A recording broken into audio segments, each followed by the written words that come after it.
berhubung dengan satu kebocoran maklumat yang telah disebarkan oleh Maha Zalim Britain, di mana kertas pertuduhan, kertas laporan Ketua Pengarah SPRM ke atas Hakim Nazlan, siasatan ataupun laporan siasatan ke atas Hakim Nazlan yang dihantar kepada Ketua Hakim Negara memaklumkan tentang salah laku Hakim Nazlan hari ini telah bocor di laman sesawang Maha Zalim Britain, tuan-tuan. Apa yang menarik di dalam, saya bacakan simple saja supaya tuan-tuan tahu apa ulasan SPRM terhadap kes Hakim Nazlan. Ulasan SPRM daripada apa yang bocor ni, tuan-tuan boleh buka Maha Zalim Britain Twitter. Okey. Perbuatan yang arif Hakim Nazlan yang menghakimi kes SRC International, yang sebelumnya beliau adalah General Counsel dan Company Secretary Maybank, serta terlibat dalam mengguruskan kelulusan pinjaman 140 juta kepada Putra Perdana Berhad dan pinjaman 4.17 bilion kepada 1MDB Energy bagi pengambil alihan Tanjung Energy Holding Sdn Bhd, adalah melanggar peraturan 8/1A Kod Etika Hakim 2009 yang menyatakan seperti berikut. Perkara 511, seorang hakim hendaklah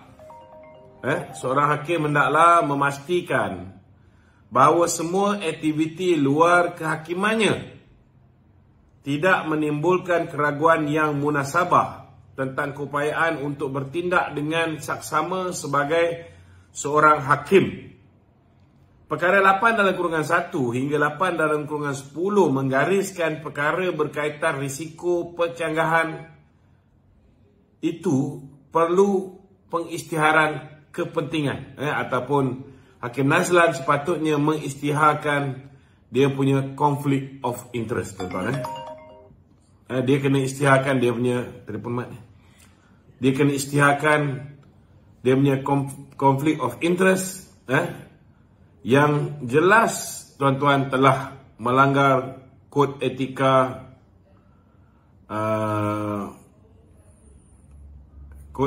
ini terikat dengan pasal 4 perkara 125/3 Perlembagaan Persekutuan.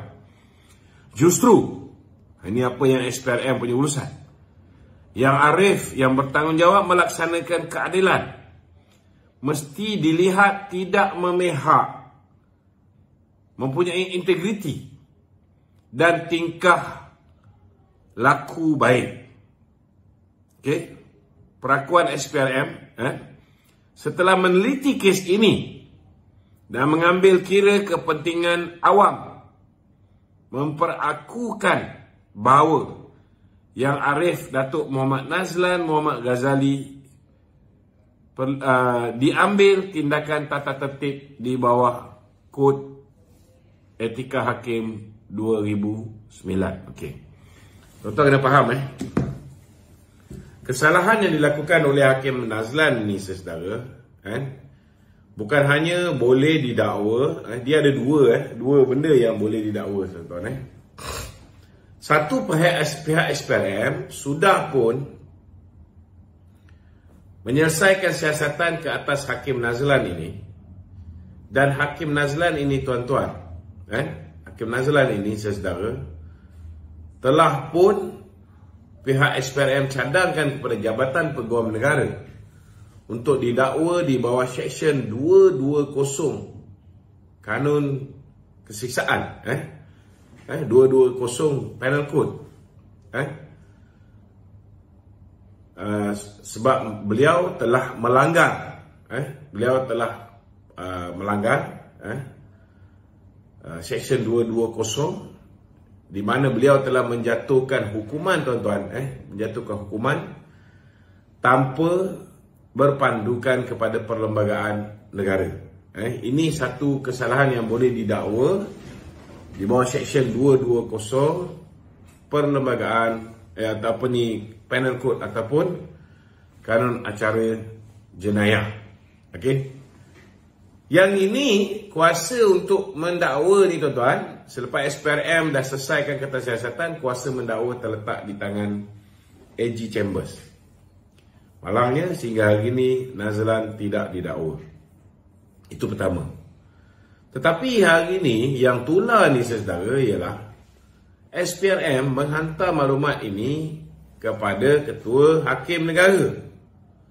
Kerana Ketua Hakim Negara boleh mengambil tindakan tata tertib ke atas Hakim Nazlan yang jelas telah melanggar kod etika hakim. Tuan-tuan kena faham apa yang dia langgar ni. Kena baca apa yang ditulis oleh Maha Zalim Written ini, tuan-tuan. Antara perkara yang telah dilanggar. Okey. Hasil siasatan. Semasa menjalankan tugasnya sebagai Hakim Mahkamah Tinggi, Yang Arif telah menjadi Hakim bagi 3 kes perbicaraan bernombor kes WA45 207 2018 WA4. Okey, itu semua sekali terhadap 3 pertuduhan pengubaran wang haram melibatkan dana sama 42 juta daripada SRC International. Maknanya tuduhan ke atas Datuk Najib ialah 42 juta daripada SRC International yang dituduh ke atas Datuk Seri Najib, iaitu pendakwa raya versus Datuk Seri Najib Razak. Selepas hari ini disebut sebagai kes perbicaraan berdasarkan nota proceeding. Okey. Encik Rosli Hussein, pegawai penyiasat, antaranya ada memberi keterangan berikut terhadap Yang Arif Hakim Nazlan. Putera Perdana Development Sdn Bhd telah mengambil alih saham Unity Capital Sdn Bhd sebanyak 37.5% di dalam Iskandar Holding Company Limited. Daripada Unity Capital sebanyak 240 juta, 140 juta telah digunakan oleh Putera Perdana Development pada 18 hari bulan 8 2014 bagi harga belian acquisition pada Disember 2014. Saham yang diperolehi bagi acquisition IHCL. Saham ini, tuan-tuan, telah dijamin dengan fasiliti pinjaman sebanyak 140 juta daripada Maybank. Maknanya 140 juta ini, tuan-tuan, datangnya daripada Maybank. Datuk Najib dituduh terima 42 juta. Kononnya duit ini adalah duit daripada SRC International yang dipinjam daripada Kuok. Jadi tuduhan ke atas Datuk Seri Najib itu pun, saudara, sudah salah. Sepatutnya sudah ada pendakwaan semula. Itu pertama lah kesalahan ni, patut dakwa semula. Yang kedua, penglibatan Hakim Nazlan. Harga pengambil alihan saham 140 juta ini telah disalurkan oleh Maybank kepada Putera Perdana Development. 140 juta ini telah disalurkan kepada SRC International melalui Putera Perdana Construction Sdn Bhd pada hari yang sama atas arahan Jolo. Okey. Di akhir pembicaraan Yang Arif Hakim Nazlan telah membuat alasan penghakiman, di antaranya mengulas perkara berikut. Keterangan saksi pembelaan, iaitu yang berbagi Datuk Rosman bin Abdullah yang menyatakan pinjaman berjumlah 140 juta daripada Maybank kepada Putera Perdana Development dipindahkan kepada SRC International melalui PPC, Putera Perdana Construction, pada 12 bulan 12 2014 atas arahan Jolo. Keterangan pegawai penyiasat yang menyatakan bahawa RM140 juta yang dipindahkan ke SRC International pada 12 bulan 12 2014 bukan diperolehi daripada pinjaman kumpulan wang amanah pekerja, bukan duit Kuok. Sebaliknya adalah daripada pinjaman Maybank oleh PPD.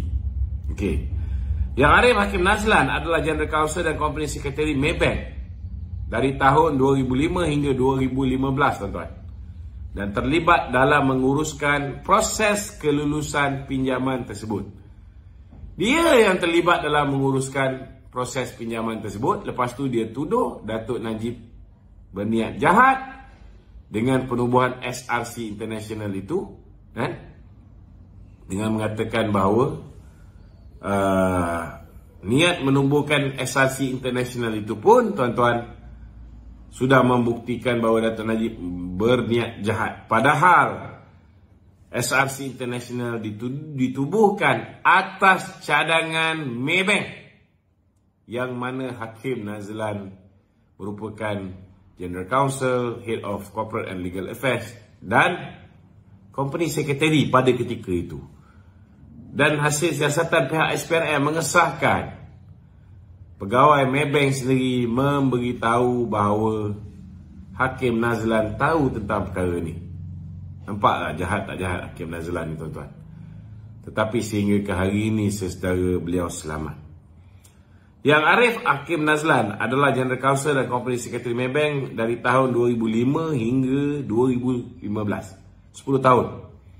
Dan terlibat dalam menggunakan proses kelulusan pinjaman, menguruskan proses pinjaman tersebut. Hakim Nazlan telah hadir dalam mesyuarat Special Board of Director meeting bertarikh 12 Mac 2012 bagi kelulusan pinjaman pengambil alihan Tanjung Energy Holding Sdn Bhd bernilai 4.17 bilion. Dia hadir, tuan-tuan. Pada 5 Februari 2015, dia telah terlibat atas kapasiti General Counsel dalam memberikan nasihat perundangan bagi isu ketidakmampuan 1MDB untuk melangsaikan pinjaman term loan second tranche pinjaman pengambil alihan Tanjung Energy Holding Sdn Bhd yang berjumlah 2 bilion. Pinjaman 140 juta yang dipohon oleh PPD telah diluluskan melalui resolusi Maybank secara edaran email pada 24 Jun. Jadi, tuan-tuan, ini jelas membuktikan, tuan-tuan, jelas membuktikan bahawa Hakim Nazlan ini sepatutnya hari ini sudah didakwa. Kalau Hakim Nazlan ini didakwa dari awal lagi, ketika zaman Muhyiddin, ketika zaman Mahathir, ketika zaman Pak Maeng, sudah pasti, saudara, sudah pasti Datuk Najib tak akan sampai ke penjara, tuan-tuan. Hari ini kita dalam meraihkan Ramadan pertama hari ini, saudara, kita boleh meraihkan Ramadan, kita boleh menyambut Ramadan dengan keluarga kita. Tetapi hari ini Datuk Seri Najib terpaksa berpuasa di dalam penjara kerana ada manusia durjana yang dilindungi sehingga ke hari ini, tuan-tuan. Saya nak cakap banyak pun susah sebab kita tak ada kuasa. Yang ada kuasa dalam hal ini ialah Peguam Negara yang boleh mendakwa Nazlan di bawah Seksyen 220 Kanun Kesiksaan, yang ada kuasa untuk mengambil tindakan tata tertib ke atas Hakim Nazlan kerana terang-terang telah melanggar Kod Etika Kehakiman di bawah perkara 8 dalam kurungan 1A Kod Etika Hakim 2009 ialah Ketua Hakim Negara. Apa kita nak buat, tuan-tuan? Dua orang yang berkuasa hari ini menyelamatkan nyawa Nazlan. Saya cakap terus terang, mereka menyelamatkan nyawa Nazlan. Kalau mereka nak kenakan tindakan pada saya, silakan. Kalau saya terpaksa terpenjara, tuan-tuan, kerana beritahu benda yang benar, tak apalah, saya redha. Tapi hari ini saya sedara orang yang tak berdosa duduk dalam penjara. Orang yang membantu jolo merembat duit 1MDB ni, tuan-tuan, siapa dia? Zeti Akhtar Aziz.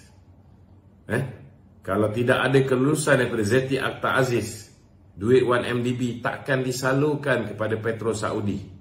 saudara. YMDB tak boleh tidak boleh menyalurkan duit kepada Petronas Saudi dalam masa 24 jam boleh clear 1 bilion.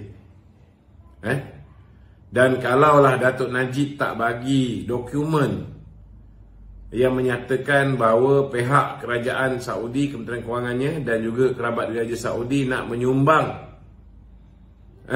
kepada beliau, kalaulah dokumen ini tak diteliti, disiasat, dibuat due diligence oleh Zeti Akhtar Aziz, dan Zeti mengeluarkan 3 pucuk surat membenarkan dana ini dibawa masuk ke Malaysia,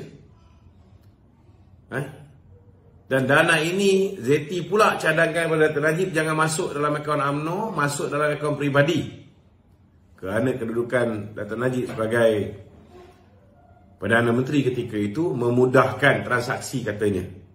Dan dia suruh pecah-pecahkan transaksi itu, racik-racik jadi kecil, jangan masuk sekali 681 juta US dollar. Rupa-rupanya setiap satu kali duit tu transaksi masuk, satu pertuduhan. Bila pulang pun satu pertuduhan. Bila belanja pun ada pertuduhan. Sedangkan orang yang memberikan kelulusan ini sesedara didapati suami dan anaknya menerima 715 juta ringgit di dalam akaun mereka di Singapura, sesedara. Dan SPRM mengesahkan mereka telah berjaya merampas lebih kurang 64 juta baki sisa duit itu. Yang lain mereka dah berjaya pindahkan dan belanjakan. Tetapi sehingga hari ini Zeti yang juga kita tahu kroni kepada Tun Dr. Mahathir masih selamat, tidak berhadapan dengan pendakwaan.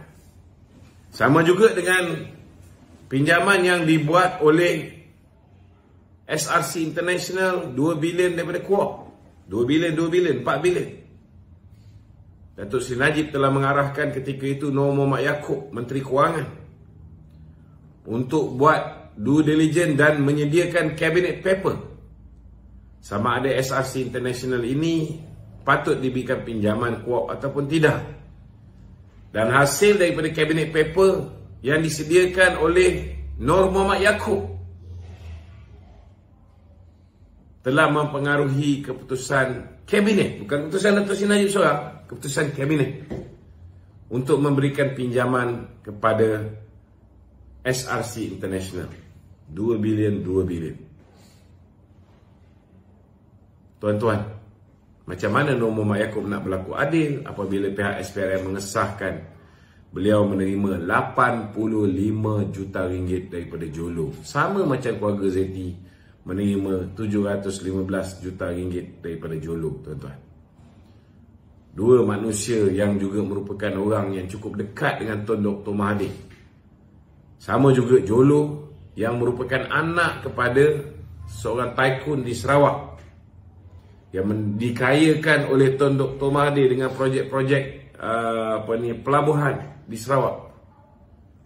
Mereka membantu Jolo, tetapi sehingga hari ini Jolo yang menikmati lebih daripada 1.2 bilion US dollar sehingga hari ini tidak dihadapkan ke muka pengadilan. Zeti tidak dihadapkan ke muka pengadilan. Nur Muhammad Yaakob tidak dihadapkan ke muka pengadilan. Tuan-tuan, kalau tanya dengan saya apa peluang Datuk Seri Najib pada 31 hari bulan ni, saya terus terang cakap saya tidak menaruh sebarang harapan. Itu yang saya cakap. Saya tidak menaruh sebarang harapan.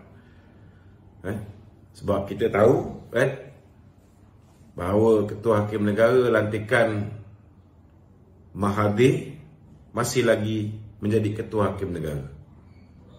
Saya tahu ada 5 orang hakim baru yang mengadili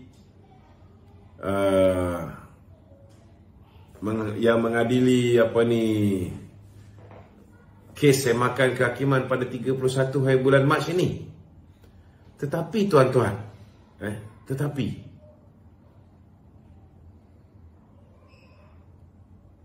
hanya dengan kekuasaan Allah Ta'ala, tuan-tuan,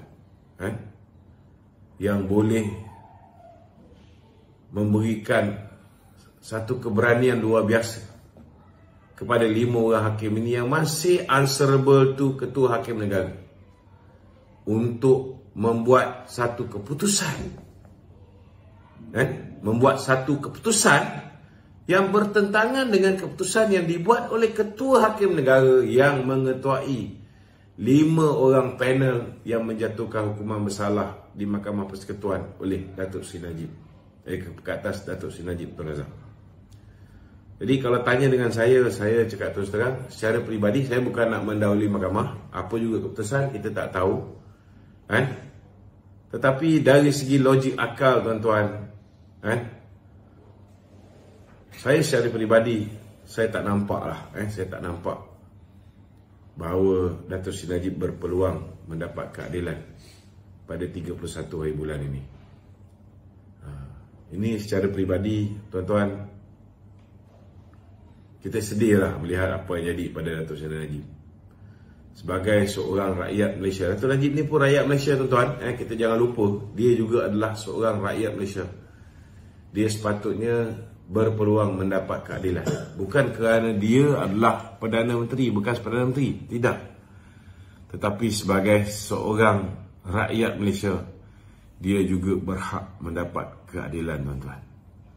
Baru-baru ini Datuk Seri Najib dimasukkan ke hospital, dan bilik X-ray didapati di jantungnya, di paru-paru dia ada black spot,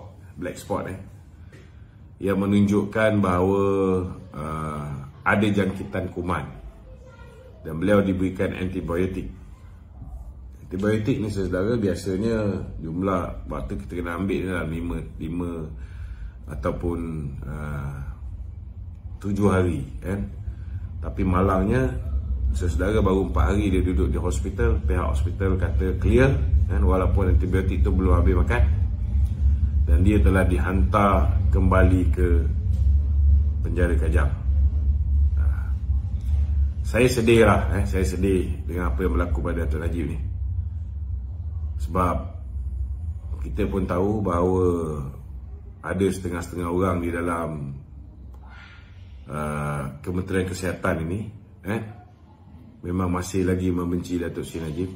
Tetapi bagi saya, apa salahnya setidak-tidaknya benarkan beliau duduk di dalam hospital sehingga antibiotik tu tamat, habis diambil oleh Datuk Seri Najib, barulah hantar dia balik ke hospital, walaupun dah clear ke apa, tak clear ke, Kenapa terlalu zalim sangat? Saya nak beritahu dengan orang-orang di HKL, orang-orang di Kementerian Kesihatan, kita kena ingat ini hari kita berkuasa. Besok lusa, bila kita tidak berkuasa, segala peranaian ke atas mana-mana individu akan disiasat. Dan akhirnya kalian, kalaupun selamat di dunia ni, kena ingat satulah, kita akhirnya akan kembali dan kita akan diadili di hadapan Allah Ta'ala. Jangan sampai kerana apa yang kamu buat ke atas Datuk Seri Najib ini akhirnya menyebabkan kamu bermasalah ketika meniti titian Siratul Mustaqim. Itu je lah nasihat saya kepada orang-orang yang menzalimi Datuk Seri Najib hari ini. Okey, ada lagi? Gitu. Masih lagi topik berkenaan dengan Datuk Seri Najib tu. Ya. Baru-baru ni dalam satu podcast, Khairi Jamaluddin bersama Syahril Hamdan menyatakan bahawa MT yang dilantik baru-baru ini dikuasai oleh bukannya tim Zahid Hamidi, tetapi more kepada tim Bosku. Dan dia juga menyatakan bahawa Saudara Bosku masih lagi kuat walaupun berada di dalam penjara. Apa pandangan Datuk atau klarifikasi Datuk? Okey, pandangan saya dalam hal ni, kita jangan nampak bahawa ini seolah-olah menunjukkan bahawa Khairi Jamaluddin ini menghargai Bosku. Jangan kita nampak benda ni macam tu, seolah-olah macam dia hari ni, selama hari ni daripada kita kalah pilihan raya, dia tunding jari terhadap Datuk Seri Najib, dan dia sentiasa mengatakan Datuk Seri Najib beban dan sebagainya. tiba-tiba baru-baru ni bila time pemilihan UMNO, dia mengatakan bahawa yang menang ini bukan pasukan Dato' Zahid, yang menang ini pasukan Dato' Najib. Dan dia kata aura Dato' Najib masih kuat lah, apa, jangan underestimate. Tuan-tuan, apa sebenarnya tujuannya? Dia tahu bahawa kalau ikut keterangan yang diberikan oleh peguam-peguam, yang saya rasa orang politik ni semua tak tengok pun apa benda yang didedahkan oleh pihak peguam Dato' Seri Najib, iaitu Tan Sri Syafie Abdullah di dalam mahkamah. Saya rasa dia orang tak baca pun. Kerana kalau dia orang baca, sudah pasti akan ada political intervention untuk memastikan keadilan. Betul lah, tak nak ada campur tangan politik, tetapi kena ingat bahawa campur tangan politik sudah wujud ketika Mahathir mengangkat Richard Malanjut sebagai Ketua Hakim Negara, ketika Mahathir mengangkat Tommy Thomas sebagai Peguam Negara, dan bila dia sambung Tengku Maimun sebagai Ketua Hakim Negara, tuan-tuan, campur tangan politik itu masih berjalan. Pelantikan Tan Sri Idrus oleh Muhyiddin Yassin juga membuktikan bahawa campur tangan politik itu masih berterusan, belum berakhir. Jadi kalau tidak ada campur tangan politik, meletakkan Ketua Hakim Negara, meletakkan Peguam Negara, orang yang neutral, yang boleh memberikan keadilan kepada sesiapa saja, tak kira latar belakang politik, tidak kira agama, tidak kira kasta seseorang itu ataupun darjat seseorang itu. Macam mana Dato' Seri Najib nak mendapat keadilan, tuan-tuan? Dan Khairi tahu, saudara, bahawa 31 hari bulan ni, kalau misalnya tidak ada campur tangan politik, sudah pasti Dato' Seri Najib akan bebas. Jadi apa yang Khairi buat ini bacaan politik saya. Saya mungkin salah. Bacaan politik saya, Khairi cuba, tuan-tuan. Khairi cuba untuk wujudkan ketakutan. Dato' Najib masih ada aura. Dato' Najib, tuan-tuan, saya orang yang pernah duduk dalam penjara 2 tahun 2 bulan. Orang yang macam Dato' Najib, lahir-lahir dah jadi anak Perdana Menteri, biasa hidup senang. Saya pun biasa hidup susah, tapi saya rasa macam mana susah. Datuk Seri Anwar Ibrahim pun pernah juga duduk penjara. Dia pun tahu macam mana susah duduk dalam penjara. Kita tahu, tuan-tuan, betapa seksanya orang yang duduk dalam ISA, orang yang duduk dalam lokap penjara ni. Lokap penjara lagi teruk daripada ISA. Kita tahu. Dan sebagai manusia, kita pun tak nak tengok orang lain dizalimi. Macam mana kita melalui benda ni, saudara. Tapi, saudara, jahatnya manusia ni, dia cuba adu domba, wujudkan rasa takut ke atas manusia bernama Najib Tun Razak ni. Padahal orang ni dah helpless, dah duduk dalam penjara, tak boleh buat apa pun, tak boleh ganggu politik siapa-siapa. Dia cuba nak adu domba antara Dato' Zahid dengan Dato' Najib. Padahal Dato' Zahid dengan Dato' Najib, tuan-tuan, ialah sahabat karib. Dan kita tengok bila orang-orang Dato' Najib tewas dalam pemilihan yang lepas ini, Dato' Zahid telah mengangkat orang-orang Dato' Najib. Bekas kesusahan politik Dato' Najib, dua-dua dilantik menjadi ahli Majlis Kerja Tertinggi UMNO, Tan Sri Fatmi dan juga Dato' Seri Syafie Abdullah. Nampak tak jahat KJ ni, tuan-tuan? Dia nak pecah-pecahkan kita. Sedangkan Presiden UMNO hari ni, orang macam Tan Sri Syarizat kalah, dia ambil balik, letak untuk menjadi sebahagian daripada tim baru UMNO. Sebab dia tahu Tan Sri Syarizat juga mempunyai pengaruh yang kuat. Ramai wanita bersama dengan dia, boleh mengukuhkan parti. Orang macam Rizal Marikan dilantik menjadi pengarah pilihan raya, Jabatan Pilihan Raya, tuan-tuan, yang akan bertanggungjawab terutama dalam 6 pilihan raya negeri. Padahal kita tahu dia tidak bersama dengan bukan daripada tim 3 orang utama yang kita cadangkan untuk menjadi naib presiden. Tapi dia diambil. Datuk Seri Mazil Khalid dilantik menjadi Ketua Perhubungan Negeri Kedah. Dilibatkan. Kita lihat orang macam Datuk Jalaluddin Alias. Kita tahu mempunyai hubungan baik dengan Datuk Seri Syamuddin. Sebelum ni. Diambil menjadi Ketua Perhubungan Negeri 9. Tengok pengorbanan yang Tok Mat buat, tuan-tuan. Demi mengukuhkan UMNO ni. Jawatan ni dibagi kepada Jalaluddin sebagai Ketua Perhubungan yang baru. Kita betul-betul nak kuatkan UMNO. Tapi tuan-tuan, orang yang dengki, jaki dengan UMNO, yang tak suka tengok UMNO kuat.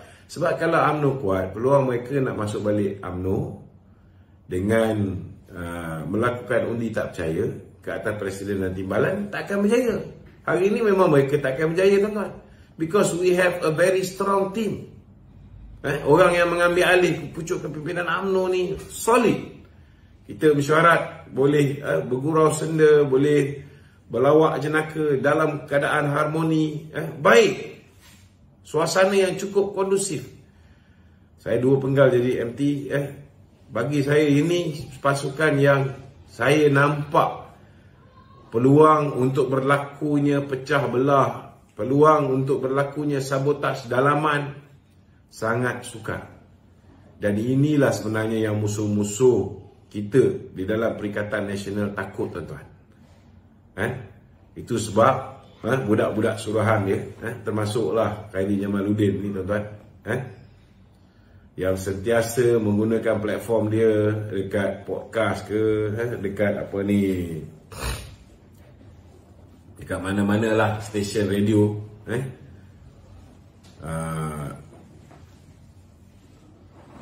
buatlah, melalaklah macam mana sekalipun, saya yakin, tuan-tuan, mereka tidak akan berjaya untuk menggugat kekuatan UMNO ini, saudara.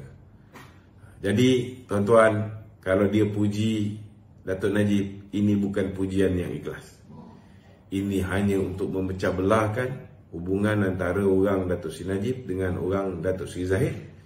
Yang mereka tak sedar, orang Datuk Seri Najib adalah orang yang sama yang menyokong Datuk Seri Zahid. Panglima-panglima Datuk Seri Zahid adalah juga panglima-panglima Datuk Seri Najib. Kita berada di dalam satu pasukan menentang musuh yang satu. Yang hari ini kita boleh sebakulkan Perikatan Nasional, begitu juga dengan GTA, begitu juga dengan PAS. Mereka semua, tuan-tuan, berada di dalam satu pasukan yang memusuhi kita. Dan hari ini mereka tahu bahawa usaha mereka nak meruntuhkan kerajaan perpaduan di bawah pimpinan Datuk Seri Anwar Ibrahim ini sudah tidak ada langsung cahaya di hujung terowong. Terowong yang nampak ada cahaya ialah laluan ke Sungai Buloh atau ke Penjara Kajang. Inilah yang bakal dihadapi oleh kluster mahkamah Grup Jana Wibawa 1. Jangan lupa, ada seorang lagi bekas Perdana Menteri yang akan menyusul kemudian dalam Grup Jana Wibawa 2. Tunggu. Tunggu. Belum selesai lagi drama ni, tuan-tuan. Belum selesai lagi. Bagilah Jabatan Peguam Negara buat kerja. Belum selesai lagi. Siasatan tu dah hampir selesai. Itu sebab setengah-setengah orang macam ayam berak kapur, tuan-tuan. Bila mereka gagal untuk merampas pucuk pimpinan UMNO, mereka gagal untuk merampas kursi Barisan Nasional, pengurusi Barisan Nasional, maknanya nak tukar orang dia menjadi pengurusi Barisan Nasional sangat malap. Mereka boleh menggunakan komponen BN yang lain. Tetapi saya rasa komponen BN yang lain juga akan berfikir panjang selepas UMNO menjadi kuat. Kalau masih lagi nak ikut Syamuddin, silakan, tak ada masalah. Tapi kena beringat. Kena beringat. Okey? Begitu. dalam podcast yang sama juga Datuk, dinyatakan pemilihan UMNO ni sengaja dipanjangkan, tidak dibuat terus selepas kekalahan PRU15. Dan apabila ada lantikan menteri, GLC, pembersihan parti, ia memberi advantage yang besar kepada Presiden untuk menang. Apa pandangan Datuk? Macam mana? Pemilihan UMNO ni sengaja dijarakkan, tidak dibuat selepas kekalahan PRU15, supaya kemarahan itu reda dan ada individu dilantik, GLC, menteri. So ia memberi advantage kepada Presiden untuk menang. Apa pandangan Datuk? Tak betul. Kita ada tempoh sehingga kita tahu bulan 11 kan? Kita ada tempoh sehingga 19 Mei. Tapi kita segerakan pemilihan UMNO. Kita bukan lengahkan pemilihan UMNO, kita segerakan pemilihan UMNO. Buat dalam bulan 3 sebelum datang bulan puasa. Kita segerakan. Dan tak betul kita bagi GLC kepada orang yang bertanding, ataupun nantikan politik untuk mempengaruhi keputusan pertandingan. Tak betul. Sehingga hari ini kena tahu senator daripada UMNO belum dilantik, pengurusi GLC daripada UMNO belum dilantik, kecuali orang macam Susah Agung UMNO, Dr. Ashraf Wajidi, Datuk Dr. Ashraf Wajidi, dia tak bertanding. Itu sebab dia menang tanpa bertanding timbalan ketua bahagian. Jadi itu sebab dia diberikan pengurusi MARA tu awal. Sama juga dengan Datuk Jazra Yaakob, dia menang tanpa bertanding ketua bahagian UMNO, dan dia memang ketua perhubungan negeri Kelantan. So tak betul lah cerita ni. Lepas ni, yes, semua dah selesai, dah tak ada lagi orang nak lobby-lobby. Itu pun kena faham juga. Kenapa baru je lepas pemilihan terus dibuat lantikan Susah Agung yang baru, timbalan ni ketua perangan yang baru, bendahari yang baru, 13 ahli majlis kerja tertinggi yang baru. Lepas tu ada lantikan pula ketua-ketua sekretariat, ketua-ketua majlis, kemudian ada macam-macam majlis-majlis baru diwujudkan. Sabah sampai dapat 8 lantikan, UMNO Sabah je ada 8 orang duduk dalam mesyuarat majlis kerja tertinggi UMNO sekarang.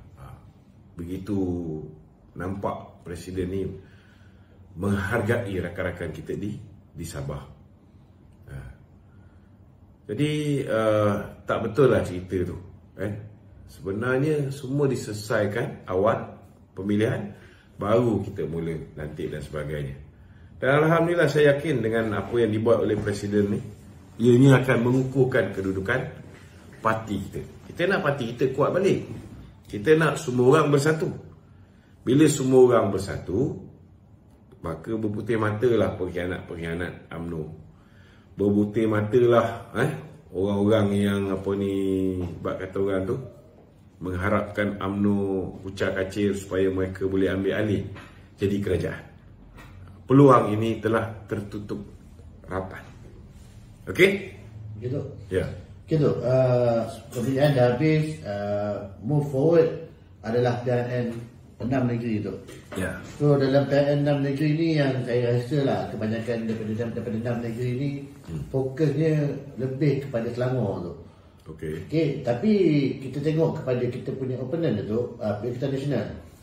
PAS mencadangkan Ahmad Yunus sebagai Menteri Besar sekiranya menang. Manakala Muhyiddin punya statement daripada Bersatu akan jadi MB di Negeri Sembilan dengan Selangor. So macam mana Bersatu akan jadi MB di Negeri Sembilan dan Selangor? Dan masa mesyuarat di siapa cakap tu? PAS cadang masa dia meeting dekat PAS, Ahmad Yunus akan diangkat jadi Menteri Besar. Kalau kata PAS di mana? Selangor. Selangor. Ahmad Yunus daripada PAS. Itu. Baguslah.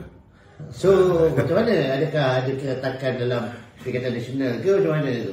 Tak apalah, ini cerita PAS berebut kursi MB ni daripada dulu, zaman Hasan Ali lagi. Kan? Tapi bagus juga kalau dia orang ni bergaduh, berebut kursi Menteri Besar ni. dah lah peluang nak menang Selangor tu tak dapat. Bila rakyat-rakyat di Selangor ni tahu bahawa kursi MB tu nak diberikan kepada PAS, lagilah lingkup. Jadi bagi saya, apa pun PAS cakap dia nak rebut, kita biarkan sajalah. Kita anggaplah ini, biarlah Luncai terjun dengan labu-labu dia. Sebab saya yakin kalau nama pemimpin PAS diangkat menjadi calon menteri besar mewakili Perikatan Nasional bagi negeri majmuk, ni kawasan marginal ni, Selangor ni, inilah tanda-tanda bahawa gabungan Pakatan Harapan dan BN akan menang besar di Selangor. Kita pun faham tu, apabila kita tahulah untuk bersatu ni selain daripada Azmin Ali, mungkin Syaidan Kasim Pemutani Selangor, mungkin Nur Omar Pemutani Selangor, mungkin Razidin Pemutani Selangor. So dekat situ bersatu pun dah ada 4 lah. So saya nampak akan ada soal lagi. Khairi Jamaluddin so, pun dia pun terlibat main golf dengan apa ni, geng-geng tu. Dia pun beritahu bahawa dia ditawarkan juga, kan. Kalau Khairi Jamaluddin tu, adalah juga peluang dia orang ni, kan. Nak menang tu payahlah, tapi peluang untuk syok sendiri tu ada, kan. Tapi kalau letak daripada PAS, alhamdulillah, ini Allah Ta'ala nak membantu kita lah, kan. Nak memporak-perandakan mereka, bagus juga. Biar dia berebut antara bersatu dengan PAS. Betul. So dalam pilihan raya PNN 6 negeri ni tu, Perikatan Nasional dia announce Menteri Besar Kedah sebagai pengarah pilihan raya untuk PN. Ini Hamzah Zainuddin yang announce. Walau kita tahu Perak dah habis dah pilihan raya. So dan dekat situ ada Hamzah Zainuddin, ada Faizal Azumu, and then Pahang pun habis, Saifuddin Abdullah pun ada yang boleh menggalas tanggungjawab tu. Dan kenapa diberikan kepada PAS, dan adakah satu ni dalam setelah bila pemimpin ni didakwa ni dia dah jadi hilang haluan? Kita kena faham bahawa bersatu ni pun dia sedar diri dia. Dia tahu bahawa dia tidak ada jentera. Jentera yang dia ada ialah jentera PAS, kan? Kalau nak jadi pengarah pilihan raya, mestilah orang yang mempunyai jentera yang ramai. Kalau bagi kuasa kepada bersatu ada duit, tapi dia tak ada jentera. Faham tak? Jadi itu sebabnya bagi saya sangat munasabah Perikatan Nasional meletakkan Sanusi sebagai pengarah pilihan raya. Sebab dia koman, dia juga merupakan, tak silap saya, ialah pengarah pilihan raya PAS keseluruhan. Jadi kalau dia lah mengepalai jabatan pilihan raya tu, sudah pastilah dia boleh koman geng-geng PAS ini untuk terus dikudakan oleh bersatu. Kan? Bersatu okey je, dia cuma bagi duit, orang PAS yang buat kerja, kan? Okey. So sudah maklum tu, dalam nak memperkasakan Perikatan Nasional ni tu, ada parti yang nak masuk tapi dia reject tu, Parti Pejuang. Komen sikit tu. Komen saya lah, kan. Saya rasa bersatu mengambil tindakan yang, Perikatan Nasional mengambil tindakan yang cerdik. Dia pun tahu bahawa pejuang ni, kan, hidup segan mati tak mau, kan. Pilihan raya lepas mereka hilang deposit di semua kursi yang mereka tandingi, kan. Kalau saya pun dah cakap dah sebelum ni, kalau bersatu ataupun Perikatan Nasional terima bersatu ni, dia terpaksa kongsi kek ataupun kursi-kursi yang dia nak agihkan dengan PAS ni kepada bersatu, kepada pejuang juga, kan. Kalau ada value added, ada tambah nilai, contohnya mereka ni ada kekuatan, engkau bagi kursi kau kepada dia orang ni, berbaloi lah. Tapi ini orang yang dah ditolak oleh rakyat, hilang deposit di semua kursi yang dia letak, nak bagi dia lagi kursi tu untuk apa? Nak rosak, nak jahanamkan lagi, Untuk apa? So bagi saya, tindakan Perikatan Nasional adalah tindakan yang bijak. Cuma mereka dah tolak pejuang. Adakah mereka akan tolak sama Putra? Sebab sekarang Putra dah ada seorang putera baru, Putera Katak. Dulu boleh kata Ibrahim Ali itu Putera Katak, tapi sekarang ni jago kepada Putera Katak, Mahathir. Sepatutnya hari ni Ibrahim Ali dia boleh gelakkan Mahathir ni, kerana Mahathir tu lebih katak daripada dia, kan? Macam mana kita tengok Ibrahim Ali gelak sakan bila mana Hamzah lompat parti dan sebagainya. Sepatutnya dia boleh gelakkan Mahathir daripada UMNO, dipecat dulu ketika lawan Tengku Abdul Rahman, untuk masuk balik. Lepas tu zaman Pak Lah dia keluar daripada UMNO, dikhianat walaupun dah 22 tahun dia jarah negara, dia menikmati nikmat sebagai Perdana Menteri, anak-anak dia semua jadi billionaire, Kemudian dia masuk balik, kemudian dia keluar lagi daripada parti sekali lagi tahun 2015, kemudian buat bersatu, cium mulut dengan DAP masa tu, kemudian bersatu pula keluar daripada Pakatan Harapan. Dia pula keluar daripada bersatu, dia buat pejuang, kemudian pejuang pula tubuhkan GTA dengan Ibrahim Ali dan kawan-kawan ni. Lepas tu pejuang keluar daripada GTA, dia pula keluar daripada pejuang, masuk mula-mula nak masuk berjasa, lepas tu last sekali masuk Putra. Tak tahulah bila dia nak keluar daripada Putra ni, So ini lebih daripada kata, ini dipanggil King Frog. Okey, Raja Katak. Raja Katak Tun M, kenyataan pandangan daripada Duta Malaysia ke Amerika Syarikat. Ya. Mantan Ahli Parlimen Padang Rias. Okey, Dato' Seri Nazir Aziz. Bukan tak perlu takut dengan Tun M ni. Ambil tindakan. Selama 20 tahun dia memerintah pun dia boleh guna kuasa dia seperti. Betul. 22 bulan pun dia guna kuasa seperti. Saya menyokong penuh kenyataan yang dikeluarkan oleh Dato' Seri Nazir Aziz. Kita tak perlu takut dengan Tun Dr. Mahathir ni, dulu zaman Dato' Seri Najib, dia ni bak kata orang tu orang baik, nak dakwa Tun Mahathir ni dia kesian, nak dakwa anak-anak Mahathir dia kesian. Itu kan Mukris ini Mozani lepas patut dah kena insider trading, Security Council tak ambil tindakan, lepas dia selamat Security Commission. Lepas tu macam-macam dia kata tentang kerajaan sebelum ni pun tak ada sebarang tindakan, seolah-olah macam kebal sangatlah, Jadi hari ni kerajaan ni tak boleh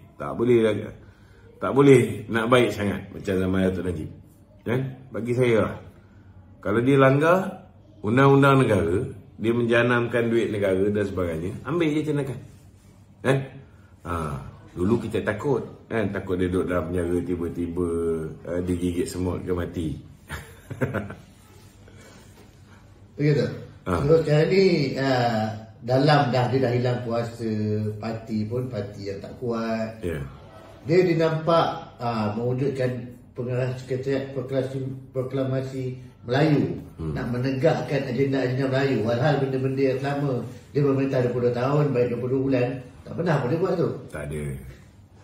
Ini semua cerita tentang Melayu-Melayu ni. Kena tahu orang yang banyak hina Melayu, Melayu pemalas, Melayu mentaliti subsidi, Melayu itu, Melayu ini, ialah manusia daripada Kerala, Itu sebab kalau dia orang Melayu, dia takkan hina orang Melayu. Tapi dia patutnya bersyukur tau, orang Melayu ni boleh angkat seorang manusia daripada Kerala jadi Perdana Menteri 22 tahun. Sepatutnya dia bersyukur betapa orang Melayu ni sangat tidak resis. Betapa orang Melayu ni sangat bertolak ansur, sehingga orang daripada Kerala dia bagi jadi Perdana Menteri 22 tahun. Tapi bila dia jadi Perdana Menteri, dia asyik melukakan, menyakitkan hati orang Melayu. Dia kata orang Melayu pemalas, dia kata orang Melayu itu, dia kata orang Melayu ni. Tapi bila dia ada masalah nak dapatkan undi orang Melayu ni, masa itulah dia buat nak mewajibkan tulisan Jawi ke atas sekolah-sekolah Cina dan sekolah India. Sedangkan masih dia jadi Menteri Pelajaran, tak ada pun usaha nak hidupkan balik mata pelajaran tulisan Jawi dekat sekolah Melayu.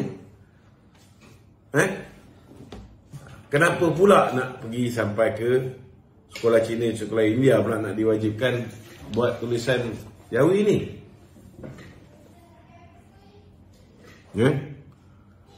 Lepas tu kita tengok apa ni,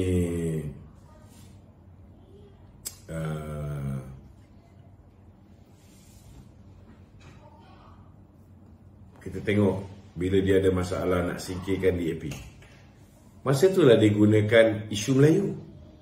Dan hari ni bila dia nak tolak kerajaan perpaduan, dia tahu dalam kerajaan perpaduan tu ada juga DAP. Inilah juga masanya dia mainkan isu Melayu. Dan bila kita kata orang tu tidak membenarkan sebarang usaha untuk menghasut rakyat, ni boleh didakwa di bawah atas hasutan, untuk menyemarakkan bahang perkauman ni. Zaman kau jadi Perdana Menteri, kau nak buat macam tu, kau punya pasal lah. Kau boleh cover kau punya tindakan tu oleh Peguam Negara, tidak mengambil sebarang tindakan. Tak. Tapi sekarang kau bukan lagi orang yang berkuasa.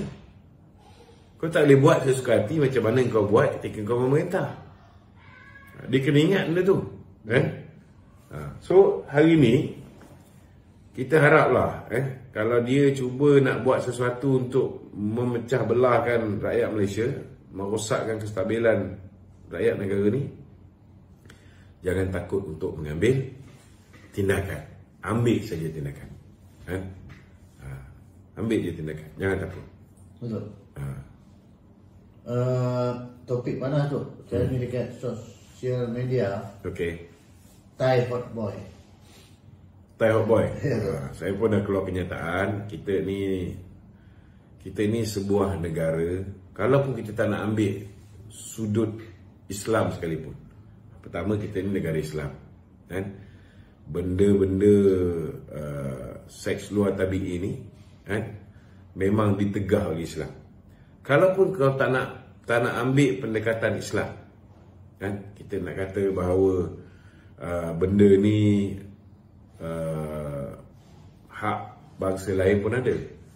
Tidak ada satu agama pun, agama lain yang menghalalkan seks luar tabi'i.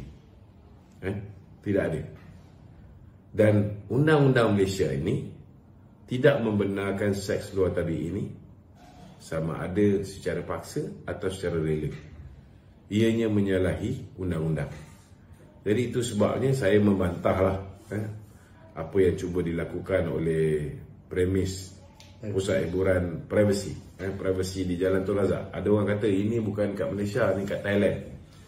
Untuk makluman yang tak tahu tu, majlis tu nak dianjurkan di privacy di Jalan Tun Razak Kuala Lumpur, bukan di Thailand. Dia nak bawa hot boy Thailand. Hot boy ni geng-geng ni lah,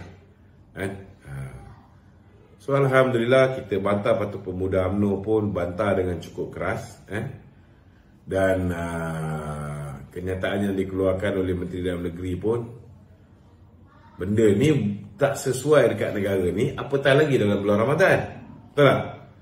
Jadi Menteri Dalam Negeri pun bantah, dan alhamdulillah privacy telah pun membatalkan majlis yang nak bawa masuk hot boy, Thai hot boy tu. Alhamdulillah. Dan kita harap lepas ni tidak ada lagi sebarang usaha untuk mengganggu gugat keharmonian kaum. tolonglah jaga sensitiviti. Saya ucap terima kasih kepada kerajaan di bawah pimpinan Datuk Seri Anwar Ibrahim ini. Nampak gayanya banyak kepentingan-kepentingan orang Islam, banyak kepentingan-kepentingan orang Melayu dapat dijaga dengan baik. Kita pun ucap jutaan terima kasih kepada rakan-rakan DAP kita, kan? Kalau dulu kita tengok DAP inilah antara yang champion mempertahankan benda-benda macam ni, kan? Tapi hari ini kita tengok DAP sangat pragmatik, kan? Mereka banyak bertolak ansur, banyak mengalah, kan? Dan mereka menghormati hak-hak orang Islam, hak-hak agama kita, hak-hak orang Melayu kita, kan? Dan ini sebenarnya yang ditakuti oleh PAS dan Bersatu. Sebab zaman mereka ni bersama DAP, mereka tidak boleh menjinakkan DAP.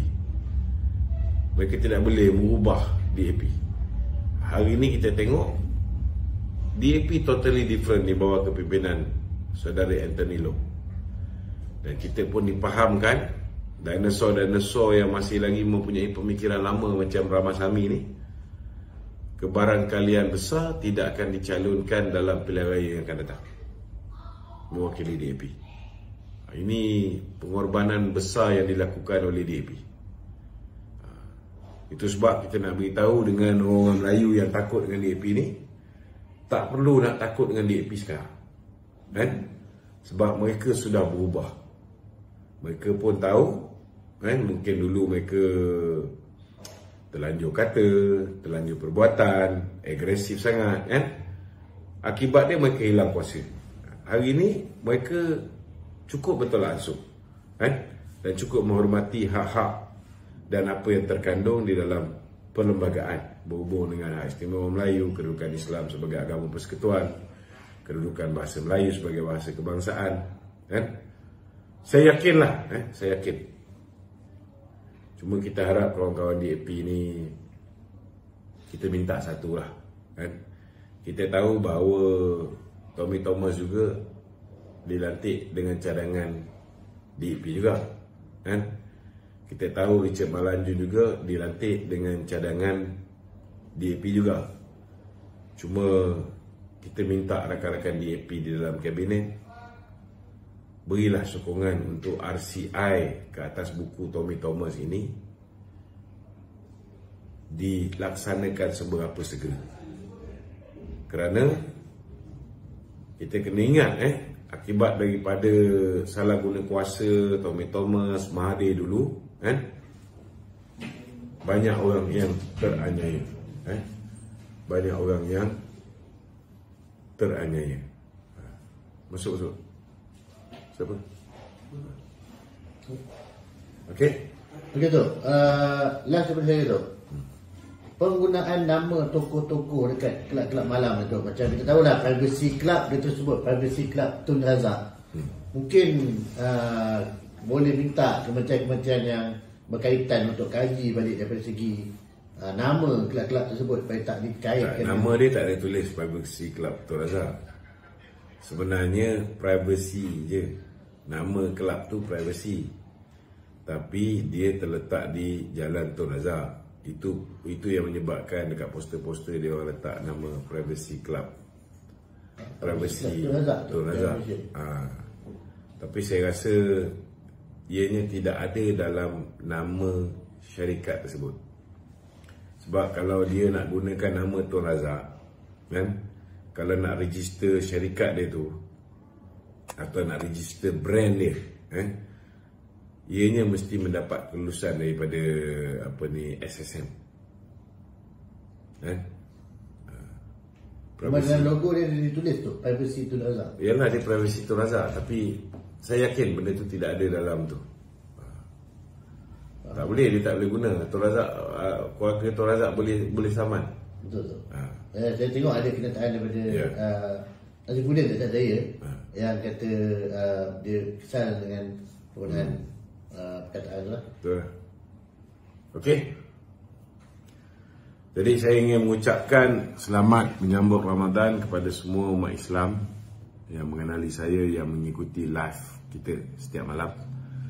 Saya akan cuba untuk memenuhi ruang live kita ni. Kalau boleh kita buat waktu malam, kita buat waktu malam. Kalau tak ada kesempatan waktu malam, sebab selepas ini saya akan mengikuti jelajah majlis buka puasa dengan tarawih yang melibatkan Presiden UMNO di setiap negeri.